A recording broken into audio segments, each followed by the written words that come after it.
안녕하세요. TV를 말하대 오원근입니다. 안녕하세요. 아나운서 변수민입니다.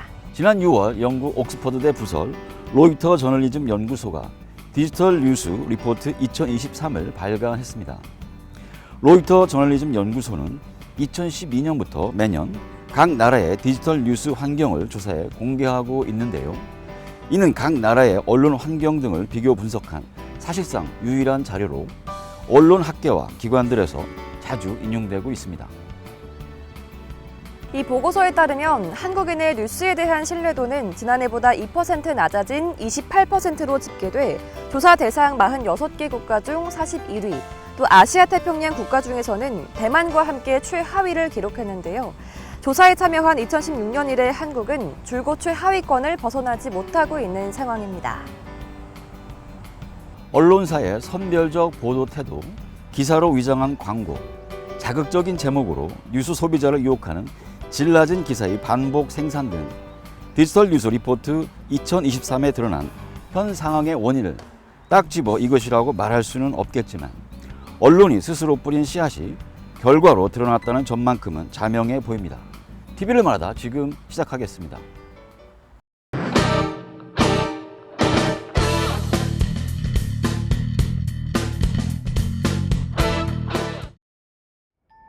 (7월도) 어느덧 중순으로 접어들고 있습니다. 녹음도 아주 짙어졌죠. 이때쯤 되면 여름 휴가 계획을 세우고 계신 분들이 많을 것 같은데요. 그래서인지 방송에서도 여행을 소재로 한 프로그램이 훨씬 많아진 것 같은 느낌도 듭니다. 저도 여행을 떠나는 기분을 느끼고 싶어서 특별히 지역을 소재로 한 프로그램들을 정리해봤는데요. 마침 4월 15일에 방송된 감성 이야기 하늘을 거닐다와 5월 19일에 방송된 TV여행 아름다운 충북이 공통적으로 충북 괴산 지역을 소재로 하고 있어서 저도 주의를 집중해서 시청했습니다. 여러분들은 충북 괴산하면 뭐가 먼저 떠오르시나요? 저는 충북 괴산하면 1910년 경술국치의 한거에 자결한 홍범식 선생의 고택이 가장 먼저 생각나는데요. 이 고택은 홍범식 선생의 아들인 벽처 홍명희 선생의 생가이기도 하죠. 저도 홍명희 선생의 대하소설 임꺽정을 읽고 나서 이 고택을 방문했던 적이 있는데요. 또 한국 방송계에 큰 족적을 남긴 한운사 작가도 떠오르고요. 이렇게 어떤 지역에 대해 이야기할 때면 보통 그곳을 대표하는 특정 인물이나 랜드마크로 자리 잡은 건축물을 떠올리기 마련이죠. 감성 이야기 하늘을 거닐다는 충북 괴산하면 떠올릴 만한 대표적인 식물을 소개하는 장면으로 시작해서 특별한 인상을 남겨주기에 충분했습니다. 바로 미선나무라는 식물인데요. 꽃향기가 특히 뛰어난 이 미선나무는 전 세계에서 유일하게 우리나라에서만 자라는 한국 토종식물입니다. 여러분들은 이 미선나무가 전 세계를 통틀어 유일하게 한국에서만 자생하는 식물이라는 사실을 알고 계셨나요? 장미나 백합은 여러 종이 있지만 이 미선나무는 전 세계적으로도 단 한 종밖에 없는 희귀식물이기 때문에 그 보호 가치가 인정되어 한국에서도 천연기념물로 지정되어 있는데요. 이렇게 독특한 식물이 지금까지 우리에게 잘 알려지지 않고 있었다는 사실은 문제적으로 보입니다.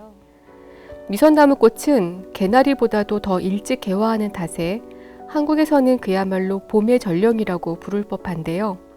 이 미선나무의 열매 모양이 둥근 부채를 닮았다고 합니다. 그래서 한국 부채의 일종인 미선, 즉 꼬리 미자와 부채 선자를 차용해 미선나무라고 부릅니다. 더욱이 이 미선나무는 주로 거친 돌밭과 같은 척박한 곳에서 자생하는 독특한 생태적 특성을 갖고 있어서 역사적으로 무수한 시련과 역경을 극복해온 우리 한민족의 성품에 비유되기도 합니다.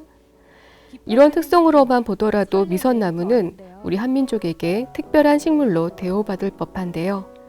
그럼에도 지금까지 이런 사실이 세간에 잘 알려지지 않고 있었다는 것은 다소 아쉬운 점입니다. 한반도에서는 특별히 충북 괴산과 진천에서만 자생하는 미선나무는 현재 천연기념물로 지정되어 보호받고 있는데요. 진천의 미선나무는 천연기념물 14호, 그리고 괴산의 미선나무는 천연기념물 147호로 각각 지정되어 있을 정도로 그 가치를 인정받고 있습니다.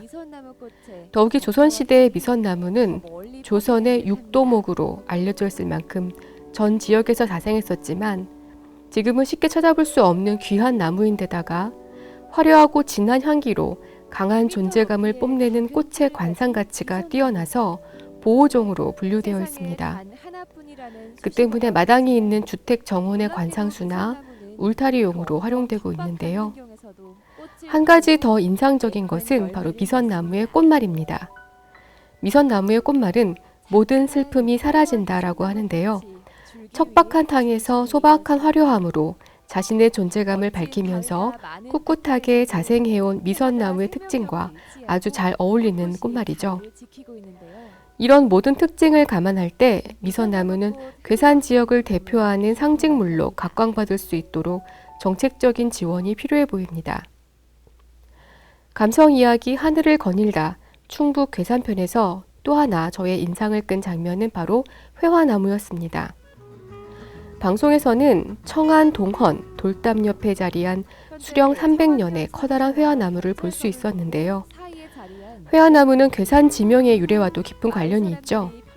바로 괴산을 지칭하는 한자, 괴자가 회화나무 또는 느티나무의 뜻을 담고 있기 때문입니다. 그런 탓에 현재까지도 회화나무는 괴산을 상징하는 식물로 알려져 있는데요. 청안 동헌 울타리에 자리한 회화나무뿐 아니라 괴산군에는 수령 100년 이상 된 회화나무가 100그루 이상이 자생하고 있고요. 또 무려 300년 이상 생존해 있는 회화나무도 50그루 이상이 있다고 합니다. 그런데 이 회화나무를 우리는 흔히 느티나무라고 부르고 있죠. 느티나무의 한자말도 괴산의 괴자와 같은 괴목이라고 돼 있고요. 그런데 이 괴라는 한자가 회나무라는 뜻을 갖고 있어서 괴목의 정확한 명칭이 우리말로 회화나무인지 아니면 느티나무인지 자주 헷갈리는데요. 실제로 우리말 큰사전이나 표준 국어 대사전에도 괴목에 대한 뜻과 표기법이 제각각으로 서술되어 있습니다.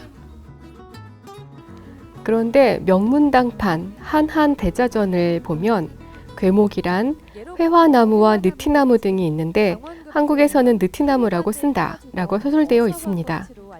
그러니까 괴산을 가리키는 한자, 괴가 중국어로 회라고 발음되기 때문에 중국에서 전래된 회화나무를 가리키는 말이 맞지만 한국에서는 느티나무라고 불러왔다는 거죠.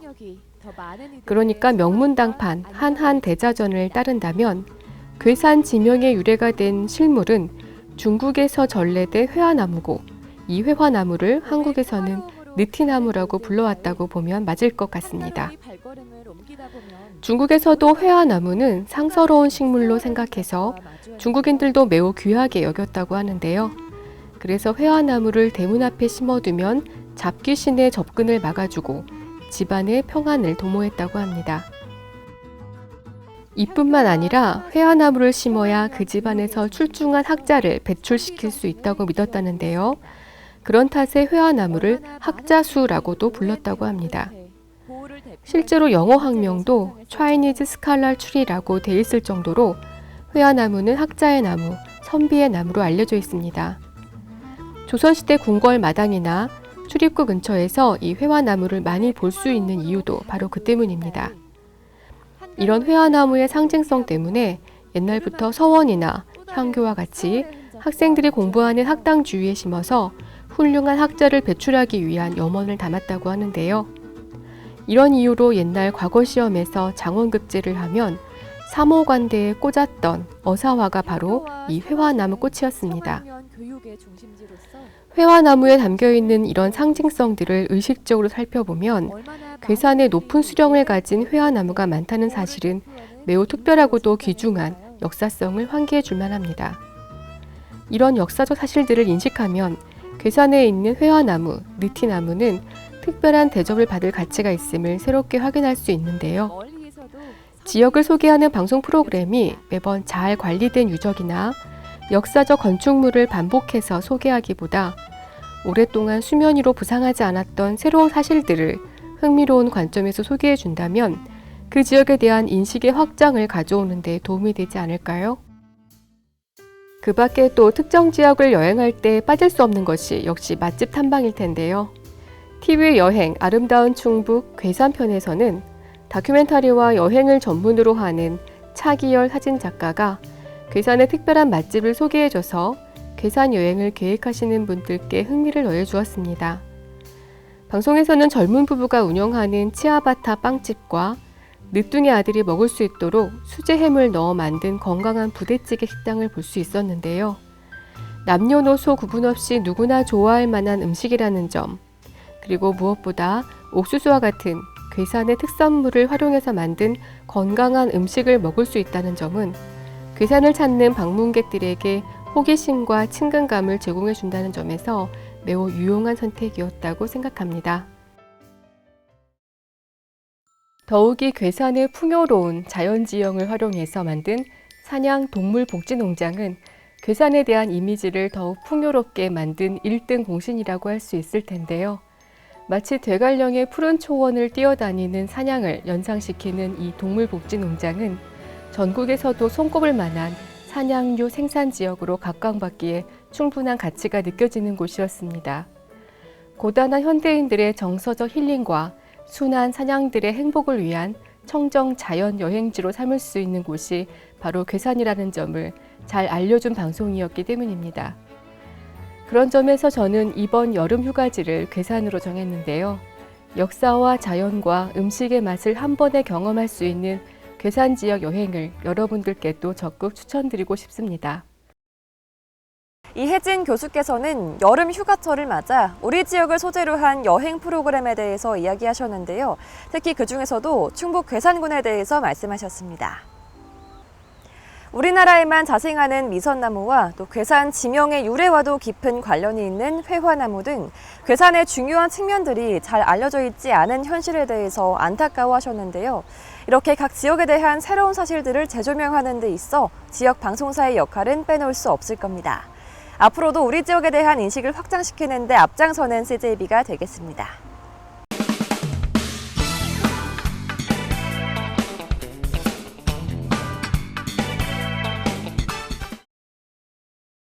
안녕하세요. TV를 말하다 플러스 CJB 시청자 비평입니다. 오늘은 CJB 모닝 와이드에서 6월 9일에 방송된 감성의 손맛 더하기 운리단길 공방 로드와 6월 15일에 방송된 칼과 망치의 춤 서각 미술을 만나다를 살펴보겠습니다. CJB 모닝 와이드는 매주 목요일과 금요일에 충북 지역 소식을 전해주는 프로그램으로 모두에게 자신있게 추천할 만한 프로그램입니다.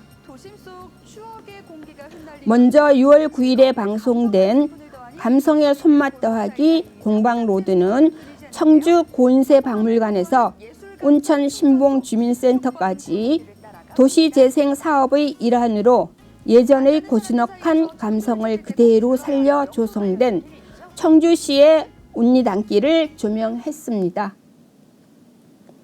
프로그램은 운리단길의 다양한 볼거리와 개성 있는 수제 가죽 공방과 유리 공방의 소개가 이어졌는데요. 단순히 공방에서 볼 수 있는 제품들을 보여주기만 한 것이 아니라 방문객이 수강할 수 있는 체험도 함께 보여져 즐거움을 더했습니다.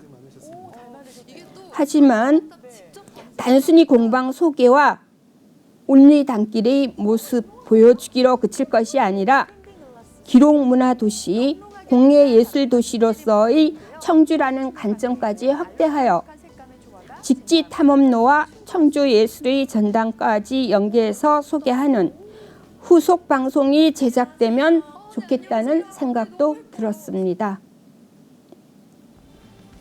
다음으로 6월 15일에 방송된 칼과 망치의 춤 서각 미술을 만나다는 자신의 고향 옥천군의 서각미술체험관을 열고 예술가로서 제2의 인생을 살고 있는 강민 작가에 대한 내용이었습니다.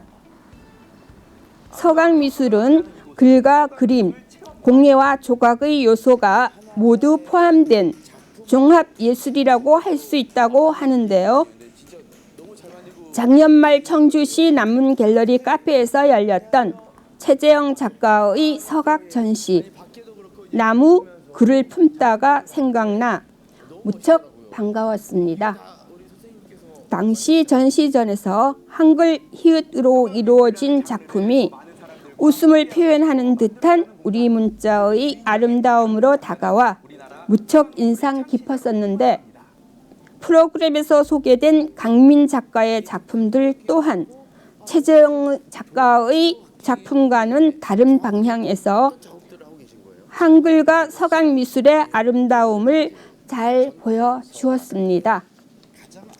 가장 아름다운 글씨란 어떤 것이라고 생각하느냐는 리포터의 질문에 어린아이의 글씨처럼 때묻지 않는 순수한 글씨가 가장 아름다운 글씨라고 생각한다는 작가의 답변을 통해서 서각 미술이라는 장르를 개척한 예술가로서의 철학을 엿볼 수 있었습니다.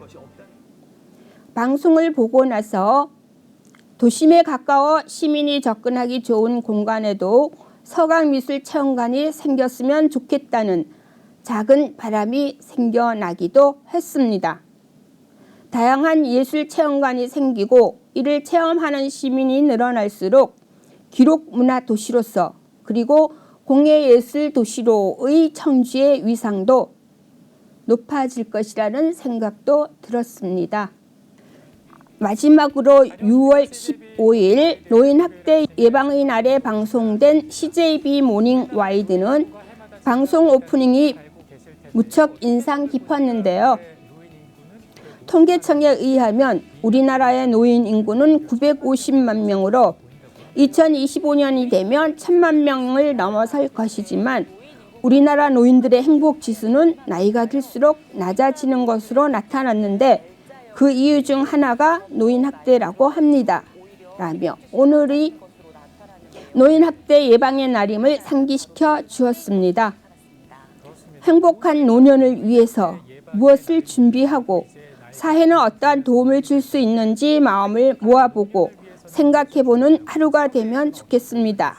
라는 진행자의 마지막 말도 따뜻하게 들렸습니다.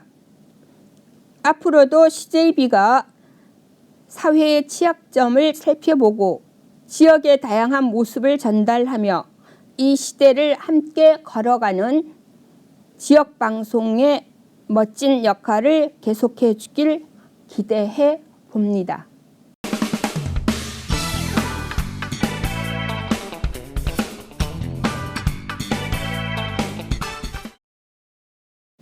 TV를 말하다 플러스 CJB 시청자 비평입니다.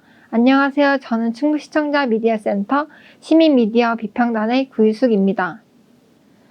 역사상 인류의 건강을 획기적으로 개선한 가장 위대한 성과는 상수도 보급이었다고 말합니다.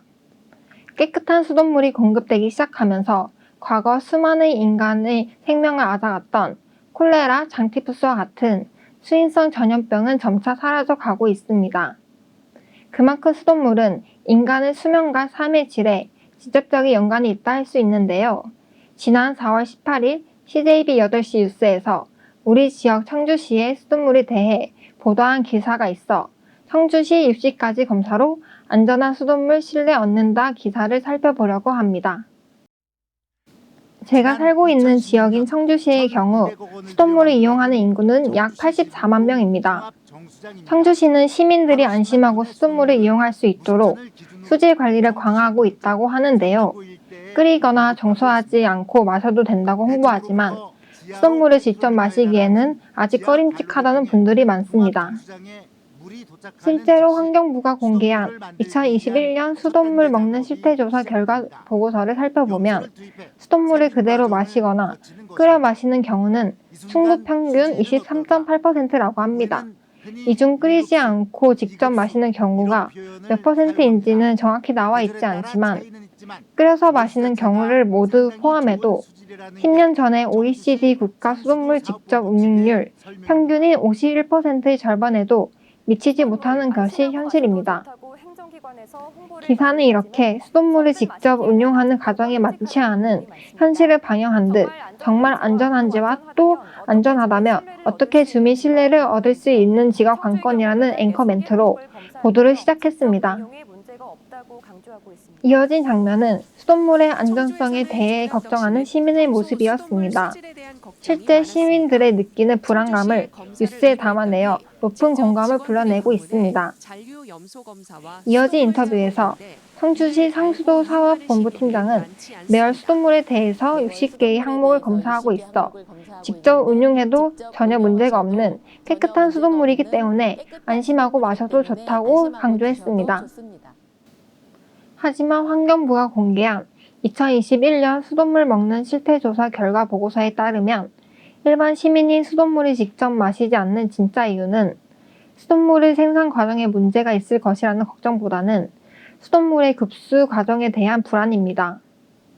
환경부의 조사대로라면 시민이 느끼는 수돗물에 대한 불안은 생산된 수돗물이 얼마나 깨끗한가가 문제가 아니라 수돗물이 생산된 이후 급수관을 거쳐 우리 집에 도착했을 때 직접 마실 수 있을 정도로 깨끗한 물인가가 가장 큰 문제라고 이야기합니다.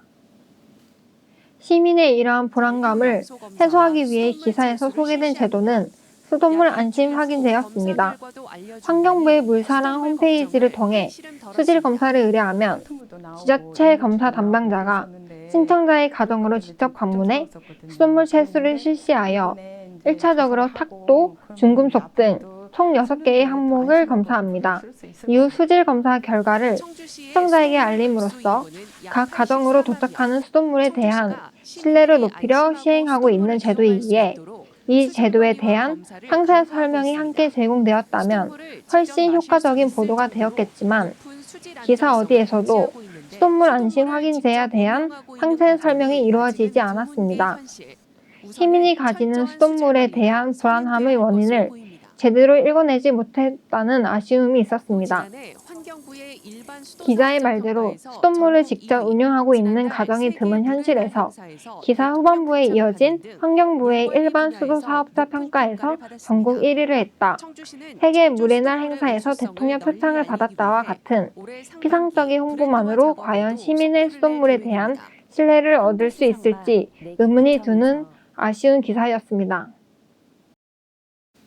시민이 수돗물에 대해 갖고 있는 불안감의 원인을 정확하게 파악하고 깨끗한 물이라고 신뢰할 수 있도록 해결 방법을 구체적으로 제시하는 후속 보도가 이루어지길 기대합니다.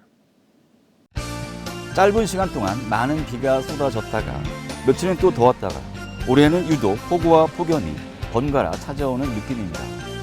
얼마 전 전국적으로 많은 비가 쏟아졌을 때도 그랬지만 폭우나 폭염과 같은 재난 상황에 대해 행정안전부는 재난 문자를 발송하고 방송사는 재난 방송을 송출해 현재의 재난 상황을 전파하는 데 최선을 다하고 있습니다.